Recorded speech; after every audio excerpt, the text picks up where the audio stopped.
Welcome to Leaders in Markets, where the suits are left out and candid conversations with thought leaders take center stage. I'm Lindsay Melchak. Today I'm sitting down with a man who has made a career out of looking for truth in the places most investors prefer to ignore. Mr. Rick Rule. For decades, Rick has been in the trenches of resource investing. He has been loud and unfiltered about where he thinks value lives in a world that worships narratives over fundamentals. He has been publicly bullish on gold and uranium and blunt about the decline in dollar purchasing power. When Rick moves money or makes a call, markets take notice. Today, we're not doing the usual soft questions. We are doing the tough, the specific, the somewhat uncomfortable. So let's go. Rick, it's so great to have you here. First episode. Welcome, welcome. Pleasure to be with you, and good luck with this new endeavor. Thank you. I'm super excited. So, Rick, you have been very public about your bullish stance on gold and uranium. We know this. And you've also been very public about your vision on the long-term erosion of the power of the dollar purchasing power, pardon me. So you've publicly stated commodities or resource sectors you're most comfortable in right now. Like the gold, like the silver, like the uranium, because you see them as assets that hold or increase in value when paper currencies weaken. Walk us through the thread you see that ties a weakening currency to a rotation into real assets and why you're moving serious chips in that space right now. Well, the causal connection is deepest with precious metals for thousands of years. Savers and investors have gone to precious metals when they were concerned about the maintenance of their purchasing power in fiat currencies, especially historically, whatever the world's reserve currency was at the time. World's reserve currency is the US dollar now. I've been fairly public about the fact that I expect over the next 10 years, the US dollar will lose 75% of its absolute purchasing power. Not relative purchasing power. I think other fiat currencies will trade in line with the US dollar. But purchasing power measured in U.S. dollars, I think, will fall by 75%. There's prologue for this. In the decade of the 70s, the U.S. dollar, according to the Office of Management and Budget, lost 75% of its purchasing power as well. Not coincidentally, Lindsay, in the decade of the 70s, the gold price advanced almost 30-fold. I'm not suggesting, by the way, don't make a headline of this, that the gold price is going to increase 30-fold from here. It's already increased 12-fold since the year 2000. But to tie it together for gold, it wouldn't surprise me over the next 10 years if the nominal gold price, which is to say the gold price in U.S. dollar, mirrored the decline in the purchasing power of the U.S. dollar. A 3-fold increase in gold wouldn't surprise me at all. Going away from gold into the rest of the resource space, the connection is less direct. There are other reasons why I think resources will do well, mostly 3 decades of underinvestment in sustaining capital. You don't fix that overnight. It takes a long time. But the decline in the U.S. dollar does impact the viability of new supplies. The inflation pressures that the mining industry and the oil and gas industry is seeing for sustaining capital investments and new project investors means that the hurdle rates for new projects, the hurdle rates in terms of commodities pricing, are going to be higher than people think they're going to be. What is today an $8 billion build for a porphyry project will next year be a $9.5 billion build. And after that, it'll be an $11 billion build. And after that, it'll be a $15 billion build. I watched this happen in the decade of the 70s. I watched supply increase much more slowly than you would have expected with the increase in commodities price, because the upfront capital cost to build these things increased very, very rapidly. I'm not suggesting, by the way, that we are going immediately to see a bull market in industrial materials. I think the economy is a bit too soft in that. The relative weakness in the copper price, as an example, after the shutdown of 7% of world supply, the muted response, a 5% response, tells me that current demand for things like oil and copper and nickel is less robust than people believe it is. But looking out 5 years, there's zero doubt in my mind that we're going to have supply shortages across a range of industrial commodities. Wow. We're only 5 minutes in, Rick, and already my mind is just completely blown. Let's talk about the decision at the center here. In the last year, you have doubled down publicly on gold and uranium, as well as a lot of other precious metals, to be honest. Now, that is a very clear allocation sign. Now, some critics would say when you double down on a single commodity theme in a trade, it's more of a conviction than it is diversification. Many critics would say that. Now, so talk us through the exact decisions you've made recently around allocation. Two questions there, really. Gold has been a very high conviction trade of mine for a long time because the balance sheet and the income statement of the U.S. government are unfixable. When I say that the U.S. dollar declines by 75%, I may be being conservative, given the challenges that face the U.S. dollar. I was taught some years ago as a contrarian that the way to deal with the fact that I was traditionally early was to look for markets that were unloved, underowned, but in an uptrend. So I have been buying physical gold since the year 2000. I've been aggressively buying gold stocks for 5 or 6 years. But when the rest of the world caught on, which is to say, when those markets caught a bid, I knew that the trade was not merely inevitable, it was inevitable and imminent. Now, the second part of the answer, your audience might not like this as much. With regards to my speculative resource stocks, the pre-revenue stocks, the exploration stocks, frankly, the ones I made my name in, I have now sold almost 25% of my holdings in those. The reason for that is the easy money in speculation is made when they're hated, and those stocks are no longer hated. Specifically, by selling 25% of my positions, I recouped all of the capital that I had invested in the sector, which is to say, I sold off 25% of my upside, in return for which I eliminated my downside. Now, I didn't take that money out of the market. I put about half of it back into physical gold and what I call the three premier gold stocks, Wheaton Precious, Franco-Nevada, and Agnico Eagle. In other words, I went upscale for quality.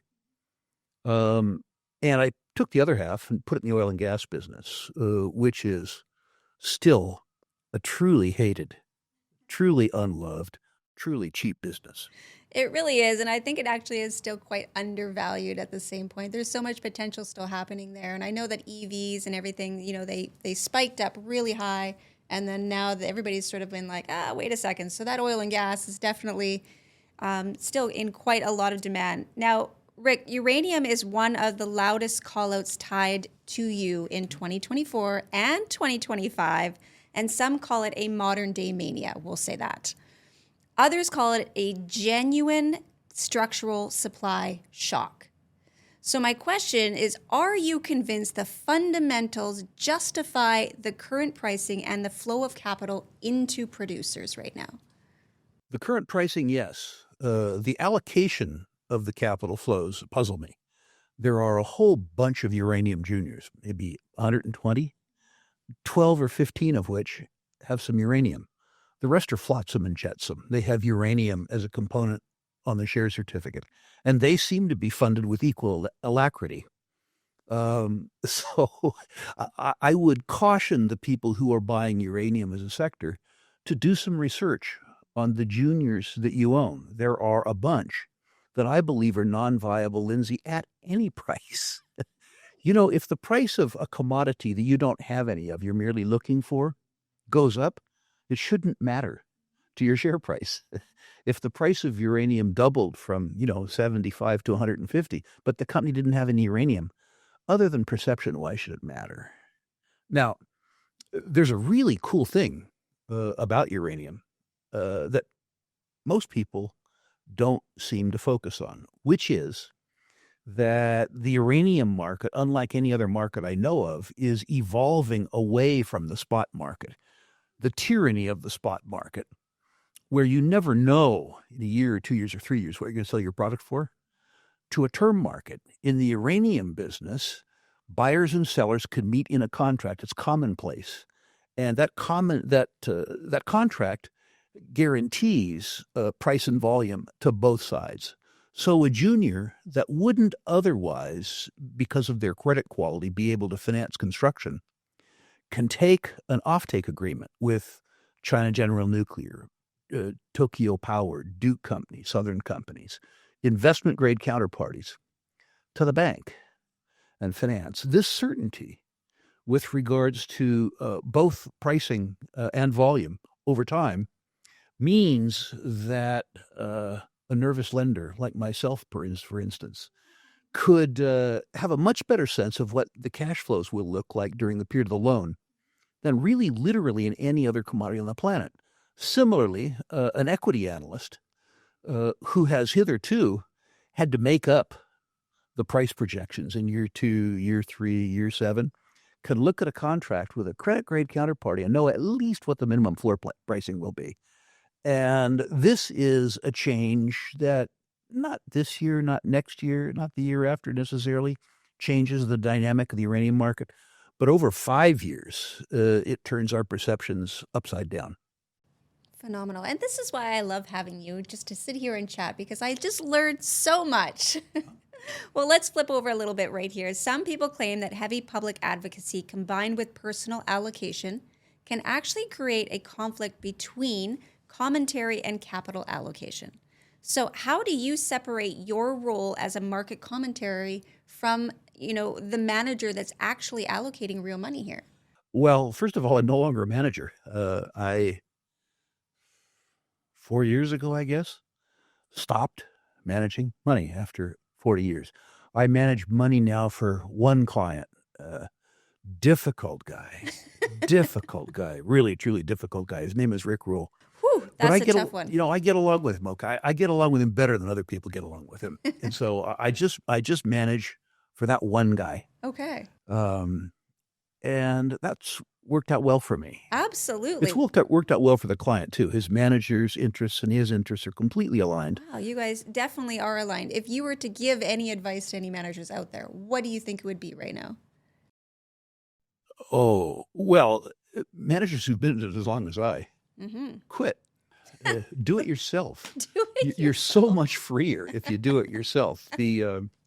Managing money was really, really, really fun until the regulation got to the point where you were managing to regulation rather than managing to make your clients money. I remember when Eric Sprott dropped off the board of the financial services firm that bore his name, Sprott Inc.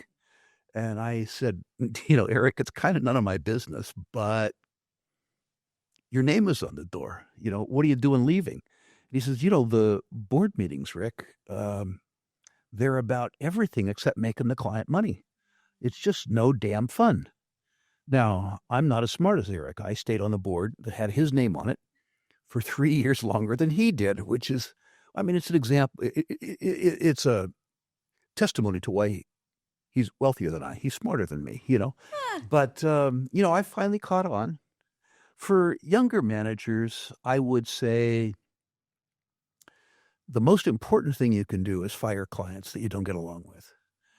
If you have a personality dispute with a client, if this is a client that you have to exaggerate to in order to get the business, fire them.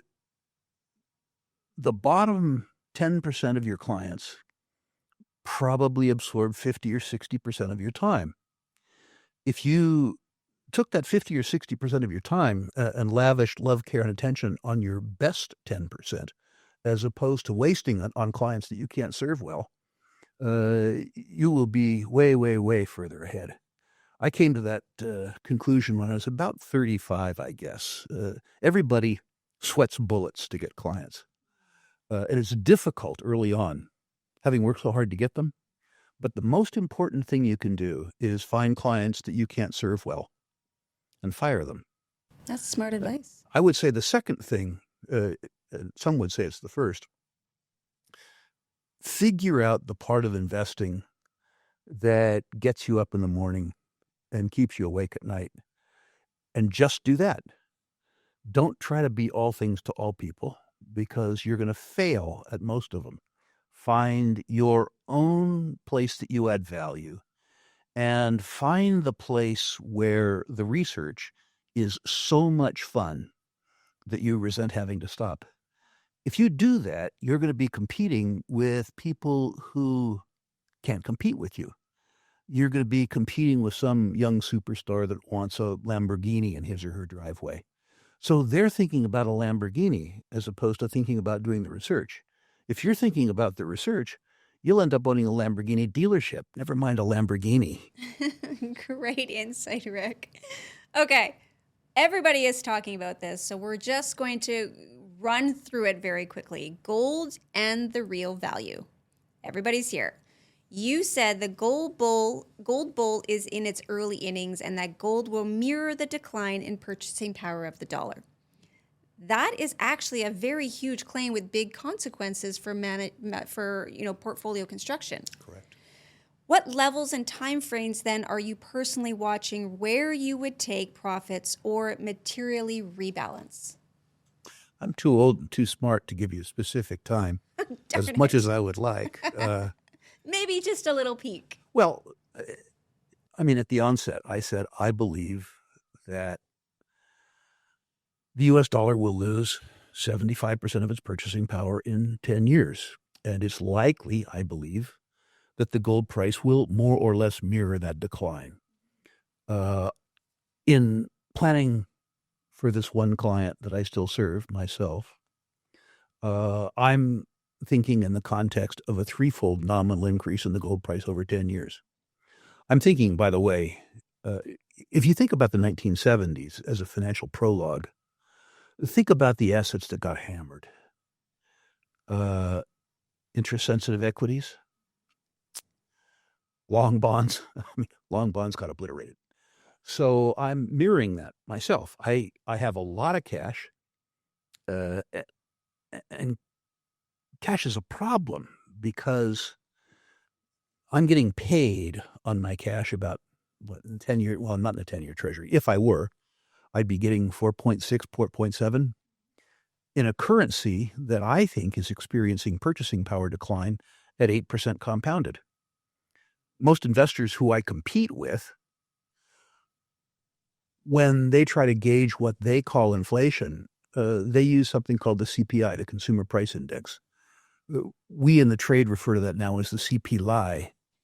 It's an index that I think is a floating irrelevancy, among other things. When it's inconvenient, it doesn't consider food or fuel. I don't know how much of me the camera can see, but any index that doesn't include lunch is of no use to me whatsoever. I drive, I eat. It's also hedonistically adjusted. Hedonistically adjusted means that the people who compile the index describe the value of various things. If you buy a computer for $1,500 that used to be $1,000, but the computer does twice as much, they don't equate to price. They equate to price times what they see as the qualitative improvement of the computer, which is to say that it's a phony baloney index. The strangest thing about it, from my viewpoint, if you regard it as a cost of living index, and I'm addressing mostly your U.S. audience now, I don't know things about other countries, the CPI doesn't include tax. The largest single household expense for working families in the United States isn't included in the cost of living index. Now, I suspect, Lindsay, if I didn't have to pay the tax, I wouldn't bitch quite so much about the index, but that is not on offer. No. So getting off a political rant and back to the financial question that you asked me, holding cash has a cost. I am getting paid for 4.2, something like that, in a currency where my purchasing power is declining at 8, which is to say the holding cash is costing me 3.5% a year. I do it because I consider the negative interest to be an option premium on having liquidity, so that if we, and I'm not saying we will, but if we went into a circumstance like 2008, a real liquidity squeeze, liquidity crisis, I would have the tool, which is the cash, and hopefully the courage to utilize the cash. So I consider that negative interest rate to be an option premium to have liquidity. But my maturities are very, very, very short. Okay, fair enough. So, we were at Beaver Creek, and, we walked in. There's two sides to Abaton, obviously. There is, the side where we are active investors, and then there's the media side, obviously. So, sitting down one-on-one, what we found across the board was, the quality that was there this year was amazing of the companies. And also, most of them were already fully funded. So we're walking in and we're like, okay, are you raising cash? We're ready to go. And everybody's like, we're good. What was your perception, or what is your perception around that? Are we in a better market for juniors? Is it because the majors are coming in? What's your takeaway on that? For juniors, which is to say for issuers, yeah, the capital raising window's wide open. This bull market went down market cap and quality scale much quicker than it used to. These markets used to be bullion, then the best of the best, then the best of the rest, then the junior producers, then the single asset producers. And running the gamut from bullion to the juniors used to take 4 years, used to take a long time. The financing window is wide open now, wide open. Well, we heard your name quite a few times, so. And sadly, I have the history as a private placement investor. The capital markets right now favor the issuer, not the check writer. Now, Beaver Creek is mostly issuers, so they were ecstatic. Yeah. An example, I was in Botswana with my wife on safari. There didn't seem to me to be sufficient opportunity to go to Beaver Creek. Really? Yes, that's true. First time in many years I haven't gone. That's true. No warrant financings. The idea that I should pay market, no discount, to receive a restricted security with no warrant. I know, so much me? confidence there too. Like, nope, this is how it is. So from the issuer standpoint, this is great. And in Vancouver, in the level of company below the level is normally at Beaver Creek, which is to say the lame, the halt, and the blind, there are a couple companies in town, I won't name them. There are a couple companies in town that I think have a net present value, not a share price, but a net present value of zero, who have raised $10 or $15 million recently. Again, investors need to be doing better homework. The fact that the gold price goes up isn't necessarily of any importance to a company that doesn't have any gold. People need to It's like this bear FOMO that simple fact effect. in mind. Exactly. It's the FOMO effect. Like, well, Yep. this one. Right. That's exactly what it is. Okay, let's actually switch topics a little bit. With every financial model, obviously comes risks, and that's something that can't be ignored. We all know that.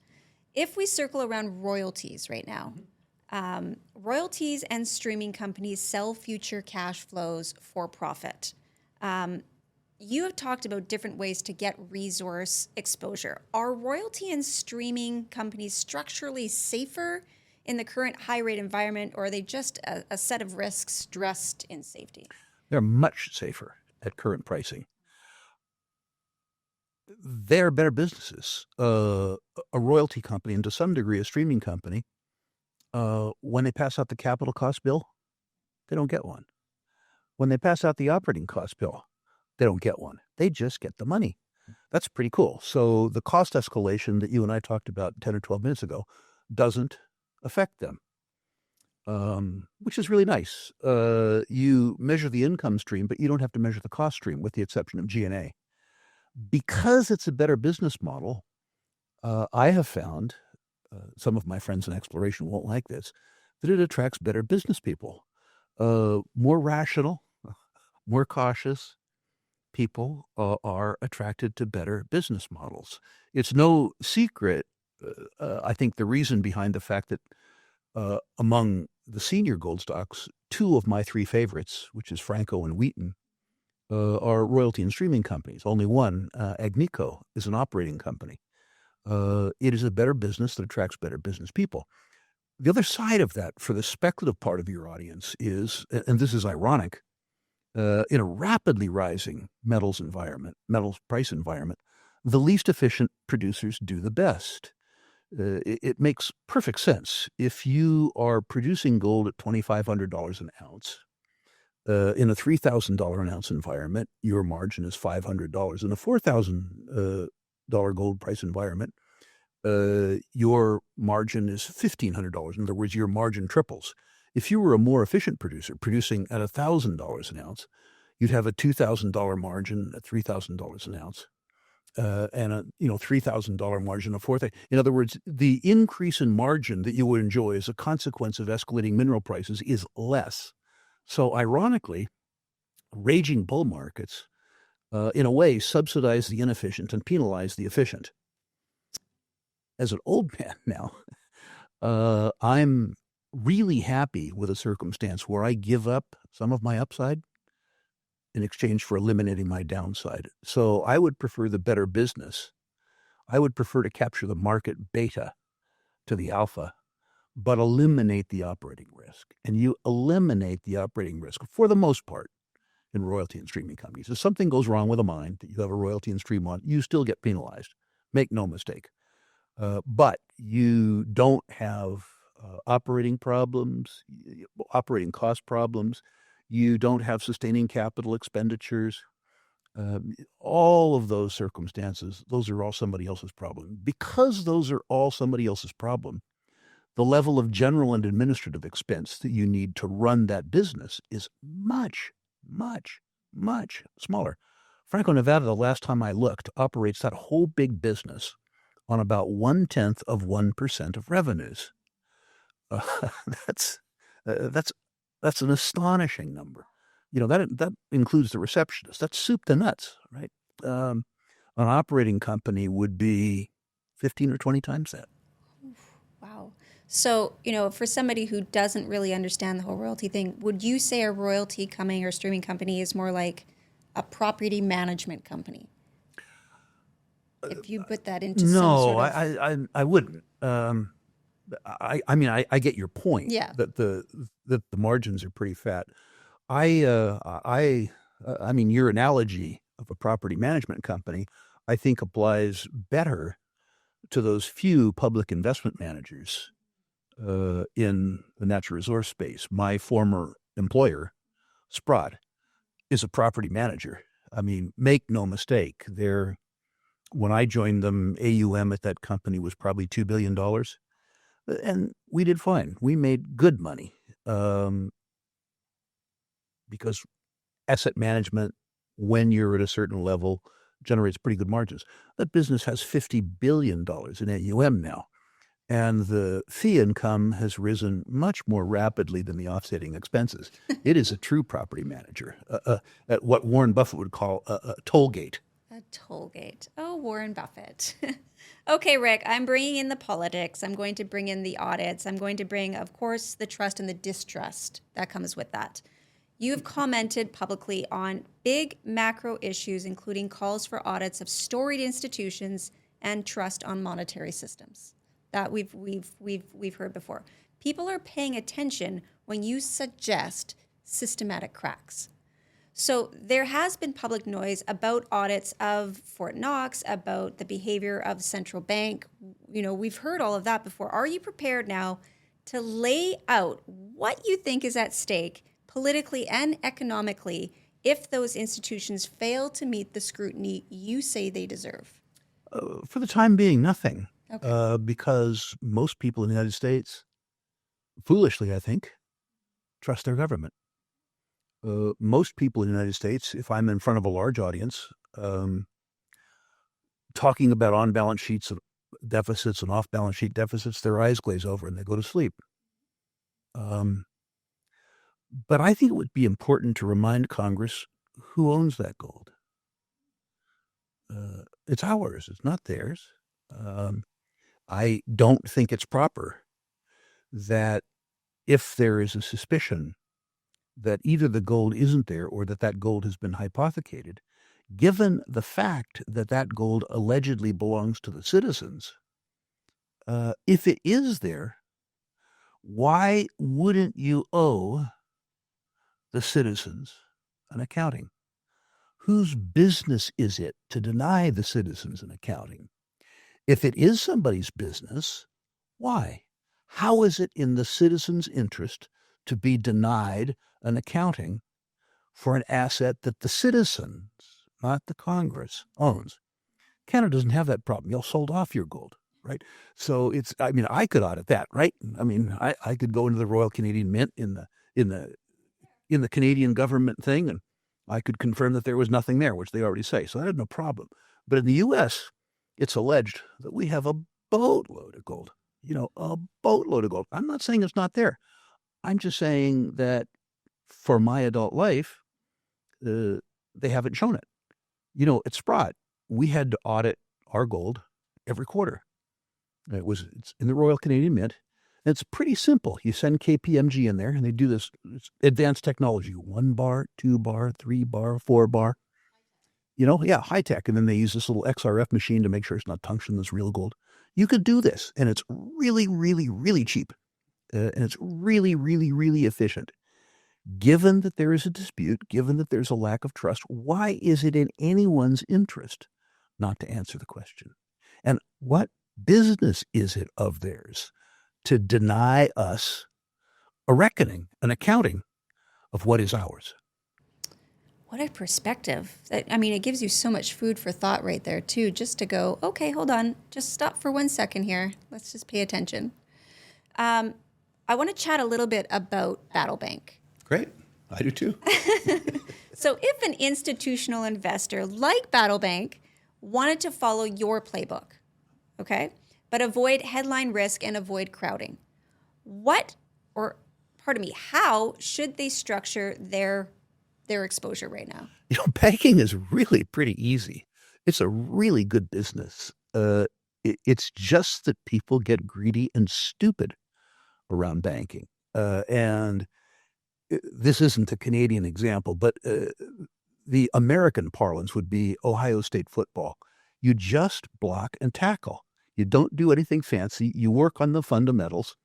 You get some great big guys who seem to be able to block better than little guys, simple stuff. So what is banking about? Banking is about aggregating deposits from people who know you and trust you and serving those people well.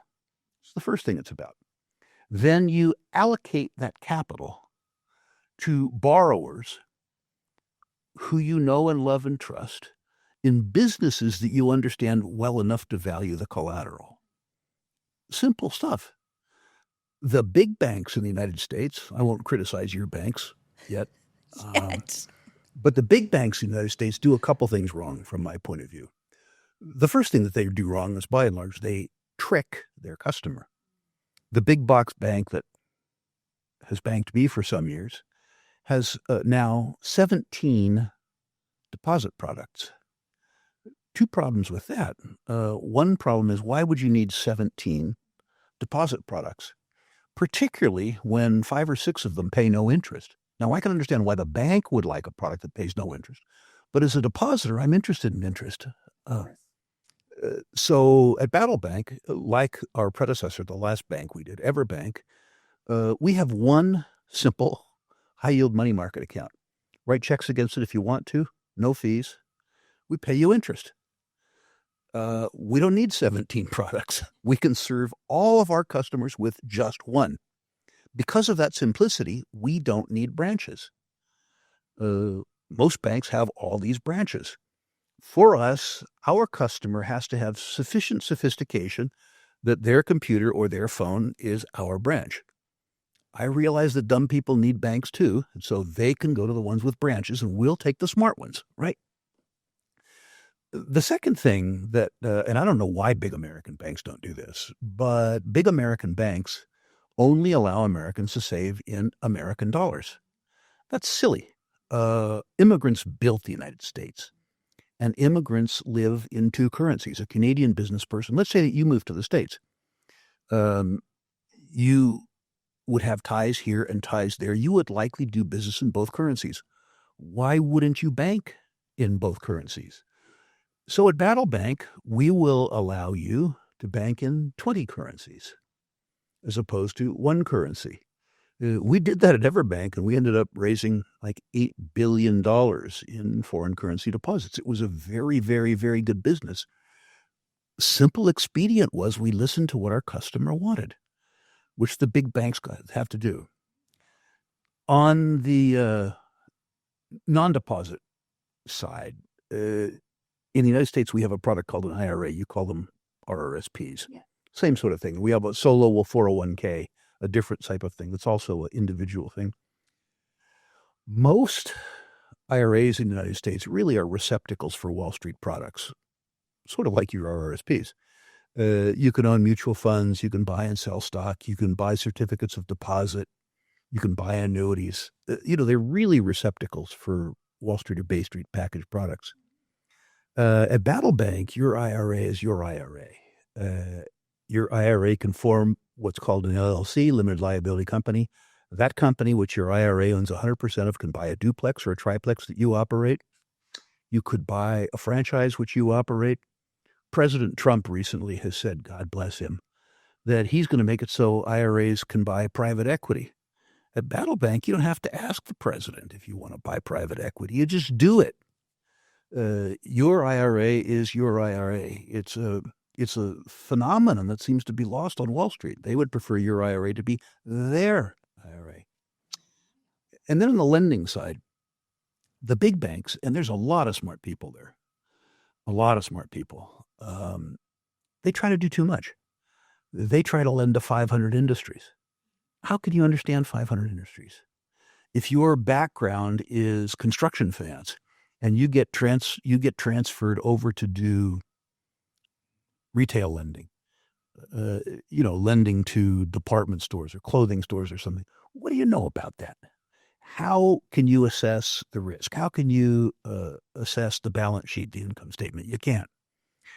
At Battlebank, we focus on industries that we've been involved in for 30 or 40 or 50 years. We don't try to be all things to all people. If somebody came to me and said, would you lend me money against a furniture store? I would say, likely not. Smallest viable market. Yeah. But what we do know a lot about is gold and silver and platinum and palladium. No major American bank offers what are in effect margin loans, revolving credit facilities secured by bullion. I mean, maybe they can't spell gold. I don't know. But to me, it's the ideal collateral. The bank holds the collateral. And if the client doesn't pay us, which is highly unlikely, we can sell it 24/7. Compare that to a business or a duplex or a single-family residence. It's fantastic collateral. Yet, the big American banks don't bank it, except J.P. Morgan Chase, who banks it in $10 million minimums. We are going to bank it in $100,000 minimums. And that gets us to maybe our last durable competitive advantage, which is customer acquisition cost. Before we opened Battlebank, rather than marketing it with display advertising, which I found to be a total waste of money, we market it by giving interviews like this. And before we open Battlebank, we've generated an 18,000 person waiting list that is familiar enough with our products that 3/4 of the 18,000 have told us specifically what products and services we offer they're interested in. So at the same time that we don't have a branch banking expense, we don't at present have a customer acquisition expense, which makes it a unique bank. We did this before, by the way. We started something called EverBank in 1999, one of the first internet banks in the U.S. We grew it from a standing start, no customer backlog, to $28 billion in deposits. We sold it to actually a pretty good institution, TIAA, CREF. But their customer base were retired teachers, and the needs that their customer base had were different than the needs that our traditional clients had. So we had spent 14 years building up a 275,000 person customer base, 28 billion in assets. And TIAA made good use of our platform, but they abandoned our customers. So we're going to get them back. And is that your reason why you started Battlebank? Or what made you go, I'm going to do it all over again? That really was it, mostly. I mean, I was getting emails from a lot of people who had gone into EverBank at my suggestion saying, what are you doing now? I mean, all these things that you used to do for us aren't being done. And, after I retired from Sprott, that was going to be it for me. I was going to put myself out to pasture. stuff like that. I don't see that happening. The guy who I built EverBank with finally called me. He says, "Listen, Rick, what would you think about doing this again?" And, on Sunday or whenever he called me, I said, "You're out of your mind." And on Monday or Tuesday, I called him back and said, "Do you really want to do this? Let's go." That's a great story. An entrepreneur, they see a hole in the market and they see a team that can address the hole, at least an entrepreneur like me. And you have to do it. That's the key. You just have to do it. Being an entrepreneur is one thing, but also taking that time to look at your smallest viable market and actually listen to what people are saying they need and doing something about it. That's a full different other thing, 100%. So, Lindsay, I should be a very, very, very good bank customer. I'm old, fat, rich, sophisticated. And I got to say, my relationship with my existing banks is sullen, maybe not mutinous, but sullen. And I should be ecstatic. If I was my client, I'd be shining my shoes and all that kind of stuff. And that's not the way it is. I go to my bank and my bank manager is a wonderful woman. Wonderful woman. She serves tea and cookies, but I got tea and cookies at home. What you need is your shoes. Whoa. When I go to talk to her about deposit products, she points me to a white service phone to India or something. I don't need that. And the bank doesn't need it. They're paying, 150 basis points in non-interest expense around the branch, and the branch isn't serving the best customers. So anyway, I'm, as you can tell, pretty excited about this opportunity. Yeah, I'm so excited to just hear more about this. I'm going to flip over. We're going to play a little quick game that we do here. I like games. Now, the game is called Flash 5. So I'm going to ask you 5 questions. Without thinking too much about it or going into too much detail with your answer, just give us the first thing that comes to your mind. Okay? Yes, ma'am. Are we ready? Yes, ma'am. Here we go. First question. Give me 3 specific places right now where you would want money being deployed to. Oil and gas being 1. Okay. Uno. Agricultural minerals. Okay. 2. And for most people, still gold. Okay. Solid. Number 2, pick one metal or subsector for short-term tactical exposure, one for core medium-term exposure, and one for a contrarian deep value idea. Don't have a short-term one. Okay. Markets run too far. Medium-term, depending on what somebody's existing portfolio allocation is, they have to have gold to maintain their purchasing power. And likely energy, likely oil and gas. Longer term, I'm going to go out on a limb. It's going to be oil and gas, but it's going to be Canadian oil and gas. Yes, it is. The headwinds are all in Ottawa. Okay. The Western Canadian Sedimentary Basin has spectacular geology. It has spectacular infrastructure. Canada has spectacular human resources, world-class human resources in energy. And your energy markets are selling at half the applicable multiples to Americans. The whole reason for that is because for 10 years, this country was run by somebody who couldn't see the business case, his words, for Canadian oil and gas. Your new prime minister is, I hope, more pragmatic. If he ever tables a budget, I suspect that he'll want to spend some money. And I think he's smart enough as a former banker to know that he needs to get some money. Oil and gas would be a wonderful place to do that. He has said that all of his financial discussions will be tempered with a carbon discussion. So I can't be, how could you say, I can't be strident, but my belief is that he's pragmatic enough that he gets out of the way a little bit. He doesn't have to help the sector. He has to help industries where you're uncompetitive. There's lots of those. All he has to do in the oil and gas business is get out of the way and it'll take care of itself. Love it. Great answer. Number 3, where is one geographical spot where value is high, yet still so many people overlook it in the mining sector? Sub-Saharan Africa. You think? There's 2 answers there. Sub-Saharan Africa is hard. Where is that in Africa? Everything below the lower 2/3 of Africa. Everything from sort of Algeria Chad, South, Yeah. So-called Black Africa. Okay. Tough place politically. Really, really, really underexplored. Okay. It's treated me extremely well, albeit with some hiccups. The other place I would say, if you don't happen to be American, if you're fairly sophisticated and you aren't constrained by U.S. politics, would be Russia. Russia treated me really, really, really well for 24 years. Mm-hmm. And then it got even nerdy. People who live in the free world outside the United States can still invest in Russia. And I'm not making a values judgment with regards to what Russia's doing in the Ukraine. I'm not doing that. I am suggesting that the price of Russian equities relative to the net present value of their free cash flows, and in particular to the reserves and resources they control, make it the cheapest major destination on the planet by a country mile, by an order of magnitude. You have to be sophisticated to do that. You have to own it through, a Swiss vehicle or a Swedish vehicle or, something like that. And you have to have some courage. Lots of courage. But Russia has treated me really, really remarkably well. That's fascinating. Okay. You've called fear the most expensive emotion in investing. This is question 4. What's one fear you've personally had to kill to make your biggest win?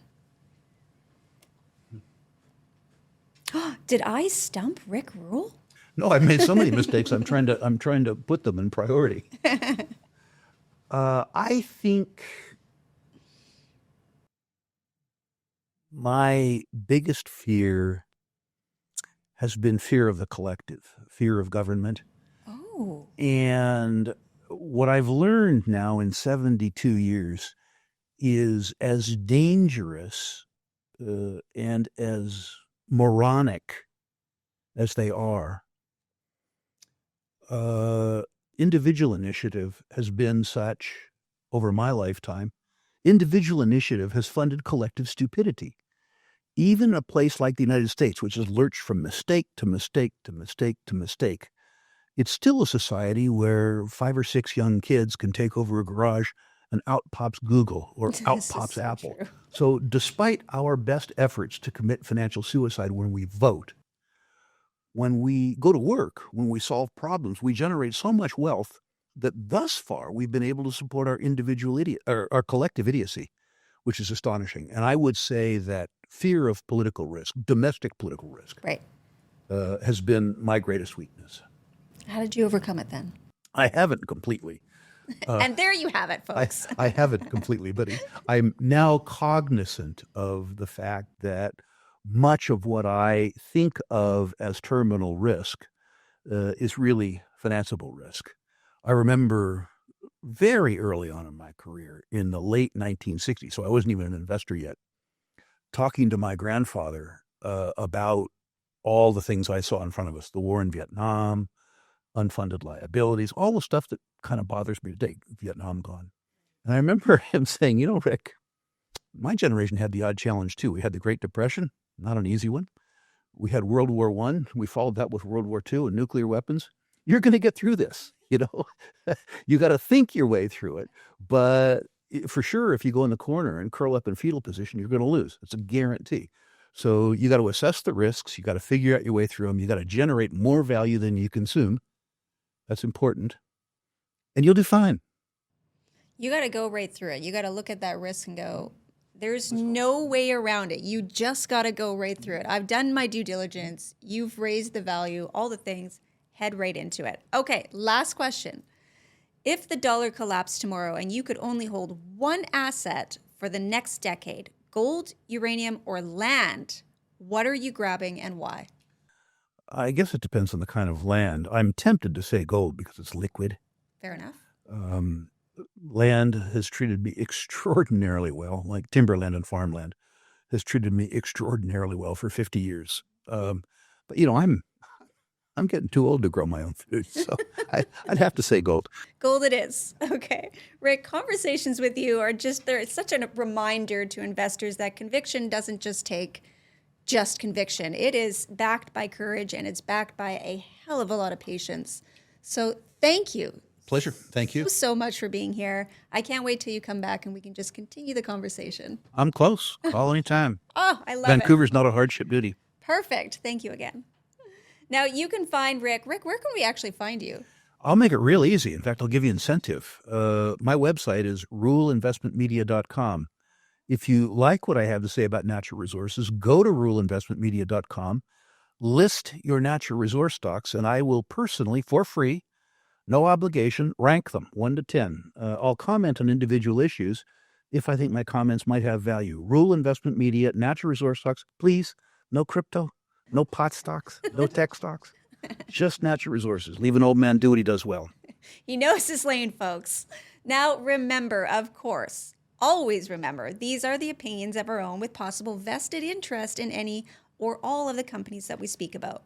So know your own risk tolerances and always be sure to speak with a licensed financial advisor for any investment decisions.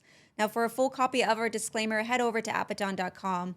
I'm Lindsay Melchak, sitting right here with Rick Rule, right here on Leaders in Markets. Stay sharp, stay tuned in, and we'll see you next time.